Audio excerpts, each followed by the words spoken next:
यदि आप BA fourth semester में हैं और सब्जेक्ट साइकोलॉजी का पेपर एब नॉर्मल साइकोलॉजी है तो ये वीडियो आपके लिए बहुत ज़्यादा इंपॉर्टेंट होने वाली है, क्योंकि आज मैं आपको कराने वाला हूँ 100 मोस्ट इंपॉर्टेंट एमसीक्यूज। ये कोई रैंडम क्वेश्चंस नहीं है। इन एमसीक्यूज को मैंने प्रीवियस पेपर्स, इंपॉर्टेंट टॉपिक्स और यूनिवर्सिटीज एग्जाम पैटर्न को एनालिसिस करके सिलेक्ट किया है। अगर आप ये एमसीक्यू अच्छे से कर लिए तो पेपर में सीधे यहीं से क्वेश्चन देखने को मिलने वाले हैं। तो ये वीडियो ऑल यूनिवर्सिटीज़ के स्टूडेंट के लिए यूजफुल है, इसलिए वीडियो को एंड तक जरूर देखना और एक भी एमसीक्यूज मिस मत करना। तो चलिए बिना देरी के शुरू करते हैं आज के मोस्ट इम्पॉर्टेंट एमसीक्यूज। पहला क्वेश्चन है हमारा, DSM-4 के किस आयाम में व्यक्तित्व विकृतियों को रखा जाता है? तो इसका हमारा सही आंसर हो जाएगा आयाम 2 में, अर्थात एक्सिस 2 में। एक्सिस 2 में व्यक्तित्व विकृतियों अर्थात पर्सनालिटी डिसऑर्डर रखे जाते हैं। और आप किस यूनिवर्सिटी से हमें कमेंट में ज़रूर बता दें, ताकि आपकी यूनिवर्सिटीज़ के लिए हम स्पेसिफिक वीडियो ला सकें। और किस डेट को आपका कौन सा पेपर है ये भी ज़रूर बताएं कमेंट में हमें। दूसरा क्वेश्चन है, DSM-5 का प्रकाशन किस वर्ष हुआ? वेरी वेरी इंपॉर्टेंट क्वेश्चन है, मुझे लगता है हर साल ये क्वेश्चन आया हुआ है। तो इसका सही आंसर हो जाएगा 2013 में। DSM-5 2013 में प्रकाशित हुआ था। क्वेश्चन नंबर 3 है, असमान व्यवहार के मनोज्ञात्मक मॉडल को किसने विकसित किया? ये भी क्वेश्चन कई बार पूछा गया है, इंपॉर्टेंट लिख लीजिए, वेरी वेरी इंपॉर्टेंट तो नहीं कहूँगा। और इसका सही आंसर है हमारा सिगमंड फ्रायड। तो सिगमंड फ्रायड ने साइकोडेमिक मॉडल दिया था, यानी मनोज्ञात्मक मॉडल दिया था। क्वेश्चन नंबर 4 दिया हुआ है, बंद जगह में अयुक्ति संगत भय को क्या कहा जाता है? बंद जगह में के अयुक्ति संगत भय को अर्थात बंद स्थान के डर को क्लाउस्ट्रोफोबिया कहा जाता है। क्या कहा जाता है? क्लाउस्ट्रोफोबिया। क्वेश्चन नंबर 5 है हमारा, निम्नलिखित में से कौन सा भावात्मक विकृति नहीं है? तो इसका हमारा सही आंसर हो जाएगा स्थिर व्यामोह। तो इसमें काफ़ी विकृति दी हुई है, मतलब किस स्थान से कौन सा डर होता है। यदि आप में से किसी को कोई विकृति है तो हमें कमेंट में ज़रूर बताएं। क्वेश्चन नंबर हमारा 6 दिया हुआ है, मानसिक विकृतियों के वर्गीकरण की सबसे उत्तम पद्धति कौन सी है? तो इसका हमारा सही आंसर हो जाएगा DSM। DSM सबसे व्यापक क्लासिफिकेशन है। क्वेश्चन नंबर 7 है, डिमेंशिया फ्रोकॉक्स का दूसरा नाम क्या है? ये क्वेश्चन भी बार बार पूछा गया है, वेरी वेरी इंपॉर्टेंट है। इसका हमारा सही आंसर है मनोबदिलता। डोमेस्टिक प्रोसेस को हिंदी में यदि बात करें तो इसे क्या कहते हैं? सिजोफ्रेनिया करके नाम है, आप स्पेलिंग देख सकते हैं, सिजोफ्रेनिया। सब लोग अलग अलग तरीके से पढ़ते हैं, मैं सिजोफ्रेनिया से पढ़ता हूँ। तो मनोबदिलता इसका दूसरा नाम है। क्वेश्चन नंबर 8 दिया हुआ है, एड ईगो और सुपर ईगो किस सिद्धांत से संबंधित है? तो इसका सही आंसर हो जाएगा मनोज्ञात्मक सिद्धांत से ये संबंधित हैं। साइकोडेमिक थ्योरी से संबंधित हैं। अगला क्वेश्चन है हमारा, DSM-5 में किस प्रणाली को समाप्त कर दिया गया? तो DSM-5 में पंचायाम प्रणाली को समाप्त कर दिया गया था। इसे मल्टी एक्सियल सिस्टम भी कहते हैं, मल्टी एक्सियल सिस्टम हटाया गया था। क्वेश्चन नंबर 10 हमारा दिया हुआ है, असामान्य व्यवहार का जैविक कारण नहीं है। तो असामान्य व्यवहार का जैविक कारण आरंभिक वचन नहीं है, यह जैविक नहीं, यह एक मनोवैज्ञानिक कारण है। क्वेश्चन नंबर 11 है हमारा, बिना शारीरिक आधार के शारीरिक लक्षण दिखाना किस विकार का संकेत है? तो इसका हमारा सही आंसर हो जाएगा रूपांतर हिस्टोरिया। इसे इंग्लिश में कहते हैं कन्वर्जन डिसऑर्डर। आपको कौन सा डिसऑर्डर है, यदि है तो ज़रूर बताना हमें कमेंट में। क्वेश्चन नंबर 12 दिया हुआ है, निम्नलिखित में से कौन कार्य प्रारूप विकृतियों से संबंधित नहीं है? तो इसका हमारा सही आंसर हो जाएगा स्मृति लोप। इसे क्या कहते हैं? डिसोसिएटिव डिसऑर्डर कहते हैं स्मृति लोप, कार्य प्रारूप विकृतियों। क्वेश्चन नंबर 13 है हमारा, अधिगम असमर्थता से संबंधित विकृतियां कौन सी है? तो अधिगम असमर्थता से संबंधित विकृतियां अधिगम विकृति, संचार विकृति और फेसीय कौशल विकृति, ये तीनों ही अधिगम असमर्थता अर्थात लर्निंग डिसऑर्डर में आते हैं। क्या किस में आते हैं? लर्निंग डिसऑर्डर में आते हैं। क्वेश्चन नंबर 14 है, शामक निद्राजनक औसत का प्रभाव क्या होता है? तो शामक और निद्राजनक औसत का प्रभाव होता है शिथिलापन व उन्नीदापन कहते हैं। क्वेश्चन नंबर 15 दिया हुआ है, मनोवैक्षिक स्मृति लोप के प्रकार कौन कौन से हैं? तो प्रतिगामी और अग्रगामी, ये दोनों ही प्रकार हैं मनोविच्छेदी स्मृति लोप के। क्वेश्चन नंबर 16 दिया हुआ है, मनोदय हृदय वाहिका विकृतियाँ किस श्रेणी में आती हैं? तो मनोदय हृदय वाहिका विकृतियाँ मनोदय विकृति में आती हैं। इसे साइकोड्रामेटिक डिसऑर्डर कहते हैं। क्वेश्चन नंबर 17 है, काया प्रारूप दर्द विकृति का अन्य नाम क्या है? काया प्रारूप दर्द विकृति का अन्य नाम है साइकोलॉजिया। इंग्लिश में क्या कहते हैं? साइकोलॉजिया कहते हैं। क्वेश्चन नंबर 18 दिया हुआ है, मद्यपान के उपचार में कौन सी औषधि उपयोग होती है? तो मद्यपान के उपचार में कौन सी? नेल्ट्रोक्सोन एल्कोहल डिपेंडेंस में ये उपयोग होती है। ये याद रखना, कौन सी? नेल्ट्रोक्सोन। इंपॉर्टेंट क्वेश्चन है, वेरी वेरी। अगला क्वेश्चन हमारा देखिए दिया हुआ है, व्यक्ति का अचानक घर छोड़कर अज्ञात स्थान पर पहुंच जाना किस विकार का लक्षण है? तो इसका हमारा सही आंसर हो जाएगा डिसोसिएटिव फ्यूग। इसमें व्यक्ति पहचान भूल जाता है अपनी ओर और घर छोड़कर अज्ञात स्थान पर पहुंच जाता है। क्वेश्चन नंबर 20 है, निम्नलिखित में से कौन मनोदय श्वसन विकृति है? तो इसका हमारा सही आंसर हो जाएगा अति श्वसन। मनोदय श्वसन विकृति को बार बार पूछा गया है, तो कौन सी विकृति? ये अति श्वसन विकृति है। Question number 21 very very important, मानसिक रोगों का नवीनतम वर्गीकरण कौन सा है? तो मानसिक रोगों का नवीनतम वर्गीकरण DSM-5 है, या ये क्या लेटेस्ट है। क्वेश्चन नंबर 22 दिया हुआ है हमारा, OCD किस प्रकार की विकृति है? तो OCD एंजाइटी डिसऑर्डर है, जिसे हम क्या कहते हैं? चिंता विकृति कहते हैं। कौन सी? एंजाइटी डिसऑर्डर है, ये याद रखना। क्वेश्चन नंबर 23 है, हाइड्रोफोबिया किसका भय है? तो हाइड्रोफोबिया पानी से जिसको डर लगता है उसे क्या कहते हैं? हाइड्रोफोबिया कहते हैं। हाइड्रो का मतलब ही पानी होता है। क्वेश्चन नंबर 24 हमारा, तनाव की सावेगिक अनुक्रियाएं कौन सी है? तो तनाव की सावेगिक अनुक्रियाएं इमोशनल रिस्पॉन्स हैं, जैसे चिंता, क्रोध और विषाद। ये तीनों ही क्या इमोशनल रिस्पॉन्स है, ये तीनों ही तनाव की सावेगिक अनुक्रियाएं हैं। क्वेश्चन नंबर 25 दिया हुआ है, उत्साह विषाद विकृति को क्या कहा जाता है? उत्साह विषाद विकृति को द्विध्रुवीय विकृति कहा जाता है, या इसे बाइपोलर भी कहते हैं, मानिया डिप्रेशन भी कहते हैं। 3 नाम याद रखना, बाइपोलर पहला है बाइपोलर, उत्साह विषाद विकृति को बाइपोलर कहते हैं। दूसरा कहते हैं इसे मैनिया डिसऑर्डर के नाम से भी जानते हैं। इंपॉर्टेंट क्वेश्चन हो जाता है। मैंने आपको अभी तक 25 इंपॉर्टेंट MC कुछ करवा दी। वीडियो को लाइक नहीं किया तो लाइक जरूर कर देना। आप किस यूनिवर्सिटी से हमें कमेंट में जरूर बताएं। क्वेश्चन नंबर 26 है, आत्मविस्मृति एक प्रकार की कौन सी विकृति है? तो आत्मविस्मृति न्यूरोटिक विकृति है, एनेसिया कहते हैं इसे इंग्लिश में, या आत्मविस्मृति भी इसे कहते हैं। तो कौन सी विकृति है? न्यूरोटिक विकृति है। क्वेश्चन नंबर 27 है, व्यक्तित्व विकृतियों की प्रमुख विशेषताएं कौन कौन सी हैं? तो इसका हमारा सही आंसर हो जाएगा नियंत्रण का अभाव होता है, दूसरों को दोषी ठहराना और अविकसित अंतःकरण होता है। ये तीनों ही व्यक्तित्व विकृतियों की प्रमुख विशेषताएं हैं। क्वेश्चन नंबर 28 है हमारा, पैरानोइया विकृति का मुख्य लक्षण क्या है? तो पैरानोइया विकृति का मुख्य लक्षण व्यामोही यानी डिल्यूजन, आपने नाम सुना होगा, डिल्यूजन होता है पैरानोइया विकृति में। क्वेश्चन नंबर 29 है, उन्मादी घटना के लक्षण कौन कौन से होते हैं? तो इसका सही आंसर हो जाएगा बढ़ा हुआ आत्मसम्मान, नींद की कमी और बातूनीपन।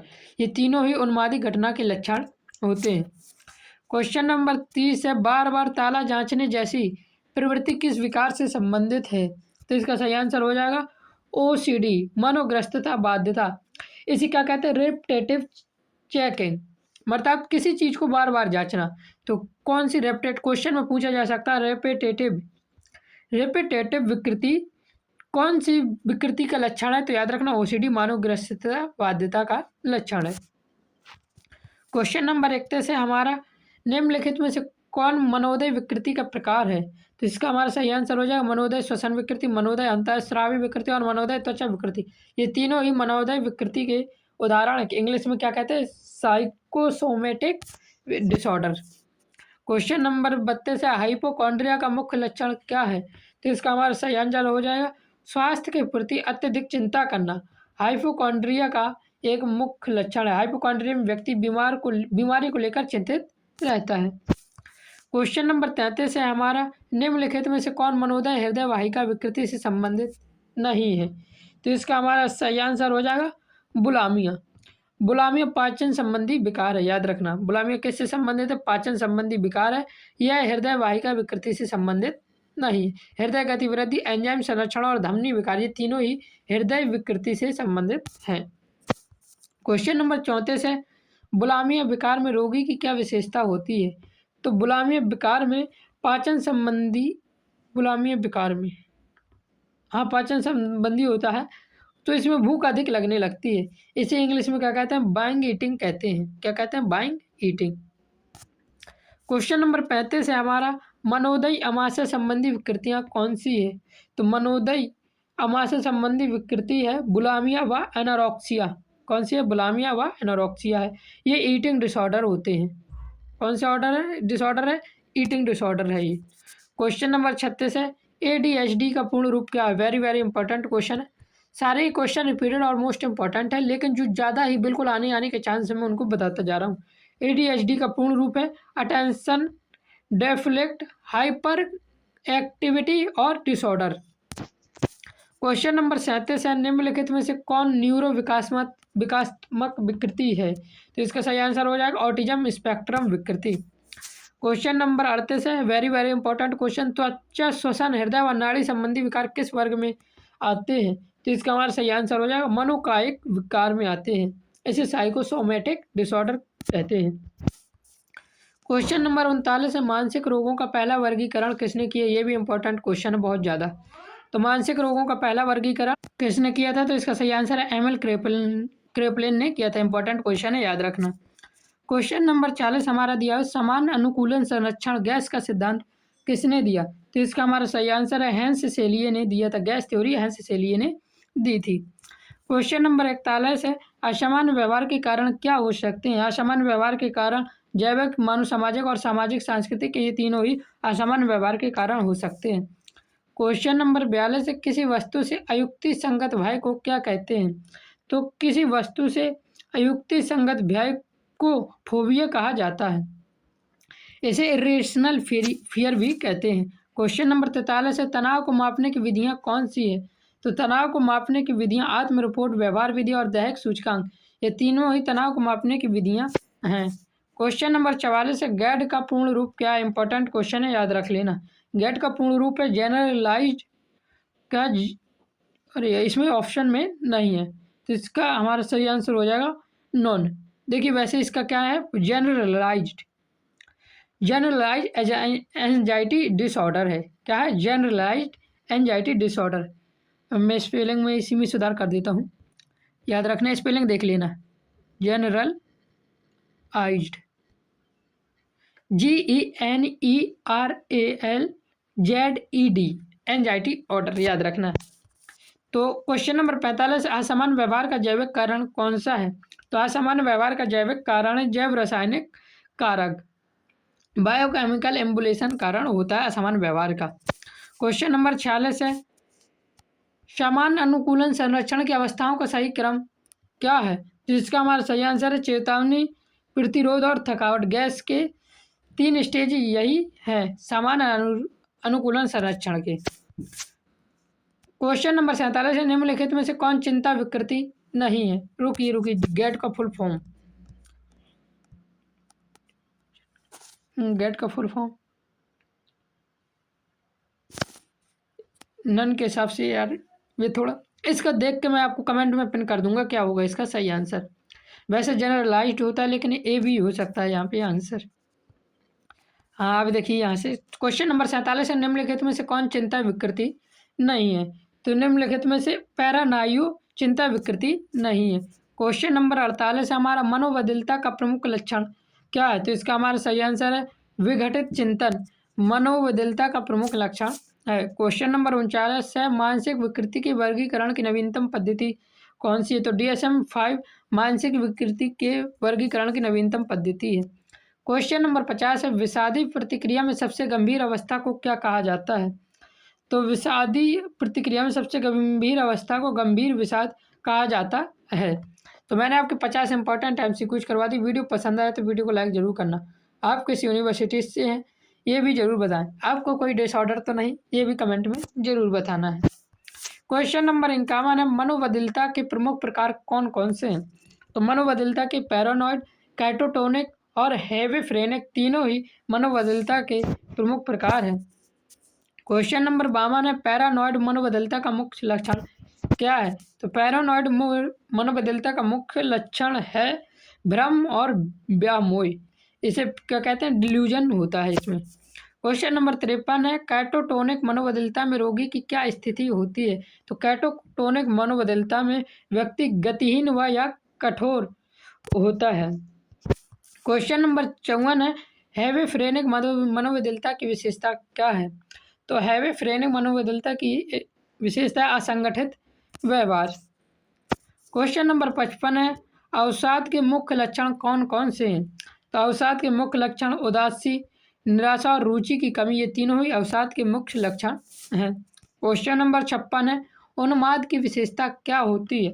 तो उन्माद की विशेषता अत्यधिक ऊर्जा, अत्यधिक खुशी और नींद में कमी, ये तीनों ही उन्माद की विशेषता होती है। क्वेश्चन नंबर 57 है, द्विध्रुवीय विकृति बाइपोलर डिसऑर्डर में क्या होता है? तो बाइपोलर डिसऑर्डर में अवसाद और उन्माद दोनों होते हैं। क्वेश्चन नंबर 58 है, मनोचिकित्सा का मुख्य उद्देश्य क्या है? तो मनोचिकित्सा का मुख्य उद्देश्य है व्यवहार सुधारना। साइकोथेरेपी बिहेवियर सुधारती है क्या मनोचिकित्सा? क्वेश्चन नंबर 59 है, मनोविश्लेषण पद्धति किसने विकसित की? तो मनोविश्लेषण पद्धति फ्रायड ने विकसित की थी। इंपॉर्टेंट क्वेश्चन है, याद रखना। क्वेश्चन नंबर 60 है हमारा, व्यवहार चिकित्सा किस सिद्धांत पर आधारित है? तो व्यवहार चिकित्सा अधिगम सिद्धांत पर, बिहेवियर थेरेपी लर्निंग थ्योरी पर आधारित है। क्वेश्चन नंबर 61 है, प्रणालीबद्ध विमुक्ति किसके उपचार में उपयोगी होती है? प्रणालीबद्ध विमुक्ति फोबिया के उपचार में उपयोगी होती है। क्वेश्चन नंबर 62 है, देखिए, संज्ञानात्मक चिकित्सा किसने विकसित की? तो संज्ञानात्मक चिकित्सा किसने विकसित की थी? बेक ने विकसित की थी। इनका पूरा नाम क्या था? आरोन बेक। आरोन बेक ने विकसित की थी। इंपॉर्टेंट क्वेश्चन है। क्वेश्चन नंबर 63 है, औसत चिकित्सा का उपयोग किस में किया जाता है? तो औसत चिकित्सा का उपयोग मानसिक विकार में किया जाता है। क्वेश्चन नंबर 64 है, अवसाद रोधी औषधियों का उपयोग किसके लिए किया जाता है? अवसाद रोधी औषधियों का उपयोग अवसाद के लिए किया जाता है। क्वेश्चन नंबर 65 दिया हुआ हमारा, विद्युत आक्षेपी चिकित्सा ECT का उपयोग किस में किया जाता है? तो ECT का उपयोग गंभीर अवसाद में किया जाता है। क्वेश्चन नंबर 66 देखिए, सामूहिक चिकित्सा का क्या अर्थ है? सामूहिक चिकित्सा का अर्थ है समूह में उपचार करना। ग्रुप थ्योरी में कई लोग शामिल होते हैं, इसी सामूहिक चिकित्सा कहते हैं। क्वेश्चन नंबर 67 है, परिवार चिकित्सा का उद्देश्य क्या है? परिवार चिकित्सा का उद्देश्य संबंध सुधारना। क्वेश्चन नंबर 68 है, नशा क्या है? नशा दवा का दुरुपयोग है। क्वेश्चन नंबर 69 है, मद्यपान अर्थात अल्कोहल विकार के लक्षण कौन कौन से हैं? तो इसका सही आंसर हो जाए नियंत्रण की कमी, सहनशीलता बढ़ना और वापसी लक्षण, ये तीनों ही मद्यपान विकार के लक्षण हैं। क्वेश्चन नंबर 70 है, निकोटीन का प्रभाव किस पर होता है? तो निकोटीन का प्रभाव मस्तिष्क, हृदय और फेफड़ों तीनों पर होता है, अर्थात ये निकोटीन पूरे शरीर को प्रभावित करता है। क्वेश्चन नंबर 51 है, मादक द्रव्यों का सेवन किस प्रकार का विकार है? मादक द्रव्यों का सेवन मानसिक विकार कहलाता है, सब्सटेंस अब्यूज कहते हैं इसे। क्वेश्चन नंबर 72 दिया हुआ, तनाव प्रबंधन की तकनीकें कौन कौन सी हैं? तनाव प्रबंधन की तकनीकें ध्यान, योग और व्यायाम, ये तीनों हैं। क्वेश्चन नंबर 73 है, सकारात्मक सोच का क्या प्रभाव होता है? मानसिक स्वास्थ्य अच्छा होता है। क्वेश्चन नंबर 74 दिया हुआ है, मानसिक स्वास्थ्य का अर्थ क्या? केवल बीमारी का अभाव, संतुलित मानसिक स्थिति या केवल खुशी या केवल तनाव? तो इसका सही आंसर है संतुलित मानसिक स्थिति, मानसिक स्वास्थ्य का अर्थ है। क्वेश्चन नंबर 75 है, मानसिक स्वास्थ्य को प्रभावित करने वाले कारक कौन कौन से हैं? तो इसका हमारा सही आंसर हो जाएगा, मानसिक स्वास्थ्य को प्रभावित करने वाले कारक जैविक, मनोवैज्ञानिक और सामाजिक तीनों प्रकार के प्रभावित करने वाले कारक हैं। अभी तक यदि वीडियो को लाइक नहीं किया तो मैं फिर कह रहा हूँ वीडियो को लाइक कर देना। आप किस यूनिवर्सिटी से और आपका पेपर किस सब्जेक्ट का, ये भी कमेंट में जरूर बताना है। आपको तो कोई डिसऑर्डर नहीं है, ये भी कमेंट में आप हमें बता सकते हैं। क्वेश्चन नंबर 76 है, मानसिक स्वास्थ्य को बनाए रखने के लिए कौन कौन से उपाय आवश्यक हैं? तो इसका हमारा सही आंसर है संतुलित आहार, नियमित व्यायाम और पर्याप्त नींद, ये तीनों ही मानसिक स्वास्थ्य बनाए रखने के लिए आवश्यक हैं। क्वेश्चन नंबर 77 है, तनाव के शारीरिक लक्षण कौन कौन से हैं? तनाव के शारीरिक लक्षण में जैसे सिरदर्द, थकान, हृदय गति बढ़ना, ये तीनों ही स्ट्रेस बॉडी अर्थात तनाव के लक्षण हैं। क्वेश्चन नंबर है 78, तनाव के मानसिक लक्षण कौन कौन से? चिंता, चिड़चिड़ापन और ध्यान की कमी, ये तीनों ही तनाव के मानसिक लक्षण हैं। क्वेश्चन नंबर 79, तनाव के व्यवहारिक लक्षण कौन कौन से? तनाव के व्यवहारिक लक्षण नींद में कमी, अधिक भोजन और नशे का सेवन, ये तीनों ही तनाव के व्यवहारिक लक्षण हैं। क्वेश्चन नंबर 80 है, मानसिक रोगों के उपचार में कौन कौन सी विधियां उपयोगी हैं? मनोचिकित्सा, औषधि, व्यवहार चिकित्सा, ये तीनों ही मानसिक रोगों के उपचार में उपयुक्त औषधि हैं। फोबिया के उपचार के लिए कौन सी विधि उपयोगी है? फोबिया के उपचार के लिए औषधि, प्रणालीबद्ध विमुक्ति और सर्जरी कौन सी है? तो इसका हमारा सही आंसर हो जाएगा प्रणालीबद्ध विमुक्ति। क्वेश्चन नंबर 82 देखिए दिया हुआ है, अवसाद के उपचार में कौन सी चिकित्सा उपयोगी है? तो अवसाद के उपचार में कौन सी चिकित्सा उपयोगी? औषधि और संज्ञात्मक चिकित्सा और मनोचिकित्सा, ये तीनों ही उपयोगी हैं। क्वेश्चन नंबर 83 है, ओसीडी के उपचार में कौन सी विधि उपयोगी है? तो ओसीडी के उपचार में सीबीटी प्लस मेडिसिन यानी व्यवहार चिकित्सा, औषधि और संज्ञात्मक चिकित्सा, ये तीनों ही इम्पोर्टेंट है। क्वेश्चन नंबर 84, मनोबदलता के उपचार में कौन सी विधि उपयोगी है? तो मनोबदलता के उपचार में औषधि, मनोचिकित्सा और पुनर्वास, ये तीनों ही उपयोगी हैं। क्वेश्चन नंबर 85 है, नशा मुक्ति के लिए कौन कौन से उपाय आवश्यक है? परामर्श, औषधि और पुनर्वास, ये तीनों ही आवश्यक है। क्वेश्चन नंबर 86 है, मानसिक रोगों की रोकथाम के लिए क्या आवश्यक है? तो मानसिक रोगों की रोकथाम के लिए जागरूकता, शिक्षा और समय पर उपचार, ये तीनों ही आवश्यक हैं। क्वेश्चन नंबर 87 है, वेरी वेरी इंपॉर्टेंट, मानसिक स्वास्थ्य दिवस कब मनाया जाता है? इसका हमारा सही आंसर हो जाएगा 10 अक्टूबर को। बहुत ज़्यादा इंपॉर्टेंट क्वेश्चन है। वर्ल्ड मेंटल हेल्थ डे 10 अक्टूबर को मनाया जाता है। यह वर्ल्ड मेंटल हेल्थ डे है, याद रखना। क्वेश्चन नंबर 88 है, WHO का पूर्ण रूप क्या है? वर्ल्ड हेल्थ ऑर्गेनाइजेशन इसका पूर्ण रूप है, सब जानते होंगे। क्वेश्चन नंबर 89 है, मानसिक स्वास्थ्य में WHO की क्या भूमिका है? तो मानसिक स्वास्थ्य में WHO की जागरूकता फैलाने, नीतियाँ बनाना और सहायता देने, ये तीनों ही WHO की भूमिका में आती हैं। क्वेश्चन नंबर 90 है, मानसिक स्वास्थ्य के क्षेत्र में कार्य करने वाले विशेषज्ञ कौन होते हैं? मानसिक स्वास्थ्य के क्षेत्र में कार्य करने वाले विशेषज्ञ मानोवैज्ञानिक, मानव चिकित्सा और परामर्शदाता तीनों होते हैं। क्वेश्चन नंबर 91 है, मानसिक रोगों के निदान के लिए कौन सी प्रणाली उपयोगी है? तो इसका सही आंसर हो जाए DSM और ISD, दोनों ही मानसिक रोगों के निदान के लिए उपयुक्त प्रणाली है। ICD का पूर्ण रूप वेरी वेरी इंपॉर्टेंट है, बार बार क्वेश्चन ये पूछा गया है। तो इसका सही आंसर है international classification of disease, ICD का पूर्ण रूप। क्वेश्चन नंबर 93, मानसिक रोगों के उपचार में परिवार की क्या भूमिका होती है? सहयोग देना, देखभाल करना और समर्थन देना, ये तीनों ही मानसिक रोगों के उपचार में परिवार की भूमिका होती है। क्वेश्चन नंबर 94 हमारे दिया हुआ है, मानसिक स्वास्थ्य को सुधारने के लिए कौन से उपाय आवश्यक हैं? सकारात्मक सोच, सामाजिक सहयोग और आत्मविश्वास, ये तीनों ही आवश्यक हैं। क्वेश्चन नंबर 95 दिया हुआ है, मानसिक स्वास्थ्य का समाज पर क्या प्रभाव पड़ता है? उत्पादकता बढ़ती, संबंध बेहतर होते, जीवन स्तर सुधरता, ये तीनों ही मानसिक स्वास्थ्य का समाज पर प्रभाव पड़ते हैं। क्वेश्चन नंबर 96 है, मानसिक रोगों के प्रति जागरूकता क्यों आवश्यक है? समय पर पहचान, उपचार संभव और भेदभाव कम करने के लिए मानसिक रोगों के प्रति जागरूकता आवश्यक है। क्वेश्चन नंबर 97, हमारा मानसिक स्वास्थ्य शिक्षा का उद्देश्य क्या है? जानकारी देना, जागरूकता बढ़ाना और व्यवहार सुधारना, ये तीनों ही मानसिक स्वास्थ्य शिक्षा का उद्देश्य है। क्वेश्चन नंबर 98 है, मानसिक रोगों के उपचार में पुनर्वास का क्या महत्व है? समाज में पुनः समायोजन, आत्मनिर्भरता और आत्मविश्वास बढ़ाना, ये तीनों ही मानसिक रोगों के उपचार में पुनर्वास का महत्व है। क्वेश्चन नंबर 99 है, मानसिक स्वास्थ्य बनाए रखने के लिए कौन से सामाजिक कारक महत्वपूर्ण है? परिवार, मित्र और समाज, ये तीनों ही कारक महत्वपूर्ण हैं। क्वेश्चन नंबर 100 है, मानसिक स्वास्थ्य का मुख्य उद्देश्य क्या है? संतुलित और स्वास्थ्य जीवन मानसिक स्वास्थ्य का मुख्य उद्देश्य है। इस प्रकार आपके 100 इंपॉर्टेंट MCQs मैंने कंप्लीट करवा दी है। वीडियो पसंद आए तो लाइक जरूर करना, चैनल पर नए तो सब्सक्राइब करना। आपके सारे सब्जेक्ट के मैंने 100 MCQs करवाए हैं, जिसका लिंक आपको डिस्क्रिप्शन पर मिल जाएगा, जाकर देख सकते हैं। सारे सब्जेक्ट आपके यहीं से कवर हो जाएंगे और आपका पेपर सीधे यहीं से फंसने को मिलने वाला है। किसी किसी यूनिवर्सिटी में हो सकता है आपको 50-50 क्वेश्चन यहीं से देखने को मिल जाए, और किसी में ये भी हो सकता है 10-20 ही देखने को मिले। लेकिन यदि आप अपनी यूनिवर्सिटीज़ का नाम कमेंट में बताएं और आपका किस सब्जेक्ट का पेपर है ये बता दें किस तारीख को, तो मैं उस यूनिवर्सिटीज़ के हिसाब से आपके लिए पेपर ला सकता हूँ। जय हिंद, जय भारत, राधे राधे।